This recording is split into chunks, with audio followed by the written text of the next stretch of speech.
राम राम राम राम राम राम राम राम राम नारायण नारायण। शरणागति का रहस्य। शरणागति का रहस्य क्या है, इसको वास्तव में भगवान ही जानते हैं। फिर भी अपनी समझ में आई बात कहने की चेष्टा की जाती है, क्योंकि हरेक आदमी जो बात कहता है उससे वह अपनी बुद्धि का ही परिचय देता है।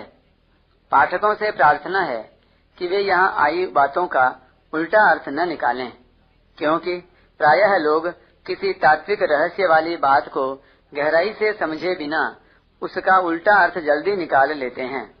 इसलिए ऐसी बात को कहने सुनने के पात्र बहुत कम होते हैं।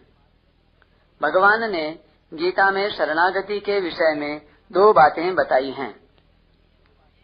मामेकम शरणम व्रज, अनन्य भाव से केवल मेरी शरण में आ जा। स सर्वविद भजति माम सर्वभावेन भारत, वह सर्वज्ञ पुरुष सर्वभाव से मेरा भजन करता है। तमेव शरणम गच्छ सर्वभावेन भारत, तू सर्वभाव से उस परमात्मा की शरण में जा। हम भगवान के शरण कैसे हो जाएं? केवल एक भगवान के शरण हो जाएं, अर्थात भगवान के गुण ऐश्वर्य आदि की तरफ दृष्टि न रखें और सर्वभाव से भगवान के शरण हो जाएं, अर्थात साथ में अपनी कोई सांसारिक कामना न रखें। केवल एक भगवान के शरण होने का रहस्य यह है कि भगवान के अनंत गुण हैं, प्रभाव हैं, तत्व हैं, रहस्य हैं, महिमा है, लीलाएं हैं, नाम हैं, धाम हैं। भगवान का अनंत ऐश्वर्य है, माधुर्य है, सौंदर्य है। इन विभूतियों की तरफ शरणागत भक्त देखता ही नहीं। उसका यही एक भाव रहता है कि मैं केवल भगवान का हूँ और केवल भगवान ही मेरे हैं। अगर वह गुण प्रभाव आदि की तरफ देखकर भगवान की शरण लेता है तो वास्तव में वह गुण प्रभाव आदि के ही शरण हुआ, भगवान के शरण नहीं हुआ। परंतु इन बातों का उल्टा अर्थ न लगा लें। उल्टा अर्थ लगाना क्या है? भगवान के गुण प्रभाव नाम धाम ऐश्वर्य माधुर्य सौंदर्य आदि को मानना ही नहीं है, इनकी तरफ जाना ही नहीं है। अब कुछ करना है ही नहीं, न भजन करना है, न भगवान के गुण प्रभाव लीला आदि सुननी है, न भगवान के धाम में जाना है। यह उल्टा अर्थ लगाना है। इनका ऐसा अर्थ लगाना महान अनर्थ करना है। केवल एक भगवान के शरण होने का तात्पर्य है केवल भगवान मेरे हैं। अब वे ऐश्वर्य संपन्न हैं तो बड़ी अच्छी बात, और उनमें कुछ भी ऐश्वर्य नहीं है तो बड़ी अच्छी बात। वे बड़े दयालु हैं तो बड़ी अच्छी बात, और इतने निष्ठुर कठोर हैं कि उनके समान दुनिया में कोई कठोर है ही नहीं तो बड़ी अच्छी बात। उनका बड़ा भारी प्रभाव है तो बड़ी अच्छी बात, और उनमें कोई प्रभाव नहीं है तो बड़ी अच्छी बात। शरणागत में इन बातों की कोई परवाह नहीं होती। उसका तो एक ही भाव रहता है कि भगवान जैसे भी हैं मेरे हैं। असुंदरः सुंदर शेखरो वा गुणैर्विहीनो गुणिनां वरो वा द्वेषी मयि स्यात् करुणाम्बुधिर्वा श्यामः स एवाद्य गतिर्ममायम्। मेरे प्रियतम श्री कृष्ण असुंदर हो या सुंदर शिरोमणि हो, गुणहीन हो या गुणियों में श्रेष्ठ हो, मेरे प्रति द्वेष रखते हो या करुणा सिंधु रूप से कृपा करते हो, वे चाहे जैसे हों, मेरी तो वे ही एकमात्र गति हैं।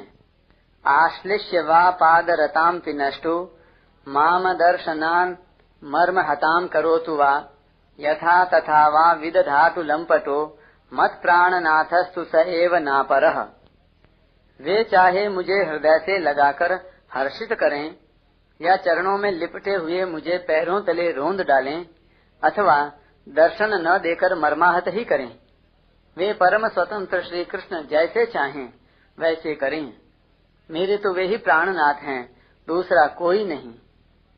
भगवान की इन बातों की परवाह न होने से भगवान का ऐश्वर्य माधुर्य सौंदर्य गुण प्रभाव आदि चले जाएंगे, ऐसी बात नहीं है, पर हम उनकी परवाह नहीं करेंगे तो हमारी असली शरणागति होगी।